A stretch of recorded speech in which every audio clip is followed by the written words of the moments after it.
উৎসব পার্বণ মানেই ভিন্ন কিছুর আয়োজন এবং নতুন নতুন খাবারের স্বাদ গ্রহণ। হ্যালো এভরিওয়ান, কেমন আছেন সবাই? আমার নতুন একটি ব্লগে আপনাদের স্বাগত জানাচ্ছি। আমরা ঈদে বিভিন্ন ধরনের খাবার ট্রাই করে থাকি।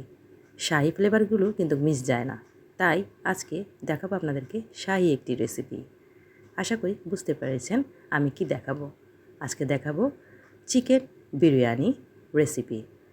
আশা করছি আপনারা আমার ভিডিওর মাধ্যমে পুরো প্রক্রিয়াটি দেখে তৈরি করে খেয়ে নিতে পারেন বাসায়। খুব ঝটপট তৈরি হয়ে যায় এই রেসিপি। তো চলুন শুরু করা যাক আজকের রেসিপি। প্রথমে এখানে আমি মাঝারি সাইজের একটি মুরগিকে কেটে নিয়েছি রেগুলার সাইজেই। খুব বেশি ছোট বা খুব বেশি বড় টুকরো করিনি। এখন এগুলোকে ভালোভাবে ধুয়ে পরিষ্কার করে নিয়েছি একটি পাত্রে। এখন আমি এগুলোকে মশলার সাথে ম্যারিনেট করব। এজন্য এখানে দিয়ে দিলাম আদা বাটা 1 টেবিল চামচ পরিমাণে, রসুন বাটা 1 টেবিল চামচ পরিমাণে, দিয়ে দিলাম পেঁয়াজ বাটা 1 টেবিল চামচ পরিমাণে, সাথে দিয়ে দিচ্ছি ধনিয়া এবং জিরার গুঁড়া 1 টেবিল চামচ পরিমাণে, দিয়ে দিলাম মরিচের গুঁড়া 1 টেবিল চামচ পরিমাণে, দিয়ে দিচ্ছি বিরিয়ানি মশলা 1 টেবিল চামচ পরিমাণে এবং চাট মশলা 1/2 টেবিল চামচ পরিমাণে, দিয়ে দিলাম লবণ 1 টেবিল চামচ পরিমাণে। সয়াবিন তেল আমি এখানে দিয়ে দিলাম 2 টেবিল চামচ পরিমাণে। সবগুলো উপকরণকে এখন আমি ভালোভাবে হাত দিয়ে মিশিয়ে নিচ্ছি।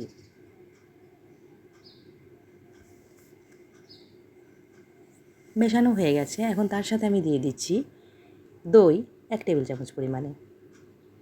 এতে এই রেসিপির টেস্ট ভালো আসবে।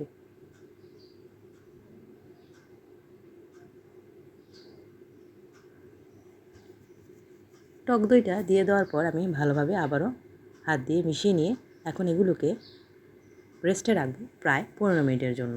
এতে করে মাংসের সাথে মশলা ভালোভাবে ম্যারিনেট হয়ে যাবে এবং মাংসের মধ্যে মশলাটা ঢুকবে। এখন চুলাতে আমি একটি পাত্র বসিয়ে দিলাম। তার মধ্যে দিয়ে দিলাম সয়াবিন তেল 1/2 কাপ পরিমাণে, দিয়ে দিলাম পেঁয়াজ কুচি তার মধ্যে 1/2 কাপ পরিমাণে। চুলার আঁচ এই পর্যায়ে মিডিয়ামে রেখেছি। তেল এবং পেঁয়াজটা ভালোভাবে একসাথে নেড়েচেড়ে মিশিয়ে নিচ্ছি।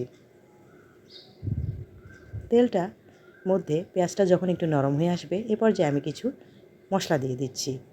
এখানে 2টি এলাচ, 2টি তেজপাতা এবং লবঙ্গ দিয়েছি 4-5টি এবং দারচিনি দিয়েছি 2 টুকরা।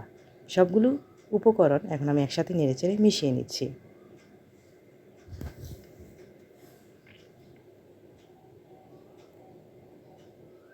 এখন আমি ম্যারিনেট করা মাংসগুলো এই উপকরণের সাথে দিয়ে দিচ্ছি। চুলাতে এখন আমি সবগুলো উপকরণ ভালোভাবে নেড়েচেড়ে মিশিয়ে নিচ্ছি। ঢাকনা দিয়ে রান্না করব এখন 5 মিনিটের মতো, মাংস থেকে পানি বের হয়ে আসা পর্যন্ত। 5 মিনিট পর ঢাকনা খুলে দেখতেই পাচ্ছেন মাংসগুলোর মধ্য থেকে পানি বের হয়ে আসছে। এখন আবারও হালকা হাতে নেড়েচেড়ে মিশিয়ে নিচ্ছি। ঢাকনা দিয়ে রান্না করব আরও কিছুক্ষণ, যতক্ষণ না মাংসের পানিগুলো প্রায় শুকিয়ে যায়।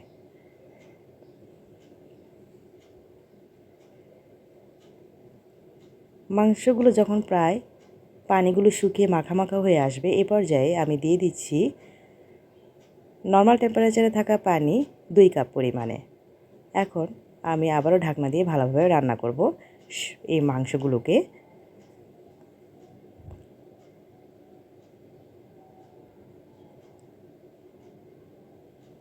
প্রায় 10 মিনিটের মতো এই মাংসগুলোকে আমি রান্না করব। যখন একদম পানি শুকিয়ে মাখা মাখা হয়ে আসবে এ পর্যায়ে চুলা থেকে নামিয়ে নিয়েছি। এখন আমি চুলাতে একটি পাত্র বসিয়ে দিলাম। তার মধ্যে দিয়ে দিলাম 1/2 কাপ পরিমাণে সয়াবিন তেল এবং 2 টেবিল চামচ পরিমাণে ঘি, সাথে দিয়ে দিলাম পেঁয়াজ কুচি 1/2 কাপ পরিমাণে, দিয়ে দিলাম এখানে এলাচ 4-5টি, তেজপাতা 2টি, লবঙ্গ 3-4টি এবং গোলমরিচ 5-6টি। সবগুলো উপকরণ দিয়ে ভালোভাবে মশলার সাথে মাখা মাখা করে ভেজে নিয়েছি। এখন আমি যেহেতু বিরিয়ানি তৈরি করব তাই এখানে চিনি গুঁড়া চাল নিয়েছি। এগুলোকে ভালোভাবে ধুয়ে পরিষ্কার করে পানি ঝরিয়ে রেখেছিলাম। এখন এগুলোকে আমি দিয়ে দিলাম পাত্রের মধ্যে। আমি এখানে 1 কেজি পরিমাণে চিনি গুঁড়া চাল ইউজ করেছি। এজন্য এখানে আমি দিয়ে দিলাম লবণ 1 টেবিল চামচ পরিমাণে, প্রয়োজনে পরে আরও অ্যাড করব। দিয়ে দিলাম আদা এখানে 1 টেবিল চামচ পরিমাণে। এই চালের সাথে এখন আমি এই আদা এবং লবণকে ভালোভাবে মিশিয়ে নিচ্ছি এবং ভুনা ভুনা করে নিচ্ছি। চুলার আঁচ এই পর্যায়ে মিডিয়াম টু লো হিটে থাকবে। সাথে দিয়ে দিলাম কিছু গাজর কুচি এবং আলু। এখানে গাজর এবং আলু টোটাল প্রায় 1 কাপের মতো আছে। ভালোভাবে নেড়েচেড়ে সবগুলো উপকরণ ভালোভাবে মিশিয়ে নিচ্ছি। 5-6 মিনিট ভালোভাবে চালগুলোকে নেড়েচেড়ে ভাজা ভাজা করে নিব, যেন লাল না হয়। সাদা অবস্থাতেই ভেজে নিব এবং তার মধ্যে এখন আমি দিয়ে দিচ্ছি আগে থেকে তৈরি করে রাখা মাংসগুলো দিয়ে ভালোভাবে নেড়েচেড়ে নিয়েছি। এখন এগুলোর সাথে আমি দিয়ে দিলাম কুসুম গরম পানি। 1 কেজি চালের সাথে আমি কুসুম গরম পানি দিয়েছি প্রায় 5-6 কাপের মতো। সাথে দিয়ে দিলাম কেওড়ার জল এবং গোলাপ জল 1 টেবিল চামচ পরিমাণে। কাঁচামরিচ দিয়ে দিয়েছি 5-6টি। ঢাকনা দিয়ে রান্না করব প্রায় 5-7 মিনিট। একদম চাল যখন হয়ে আসবে এ পর্যায়ে চুলা থেকে নামিয়ে নিয়েছি। ব্যাস তৈরি হয়ে গেল আমার ঝটপট সুস্বাদু মজাদার মুরগির বিরিয়ানি রেসিপি। আশা করছি আমার আজকের রেসিপিটি আপনাদের ভালো লেগেছে। নামানোর আগে আমি হালকা একটু 1 টেবিল চামচ পরিমাণে ঘি ছড়িয়ে দিয়েছি। এতে করে এর ফ্লেভার এবং স্বাদ বেড়ে গেছে আরও দ্বিগুণ। ঝটপট বানিয়ে খেতে পারেন এই ঈদে। আশা করি রেসিপিটি আপনাদের ভালো লাগবে। একদম সাদা এই চিকেন বিরিয়ানিটি আপনাদের মন জয় করবে, আমি গ্যারান্টি দিয়ে বলতে পারি, এবং অতিথি আপ্যায়নও করতে পারবেন সহজে। আজকের মতো বিদায় নিচ্ছি। ভালো থাকবেন সবাই। আল্লাহ হাফেজ।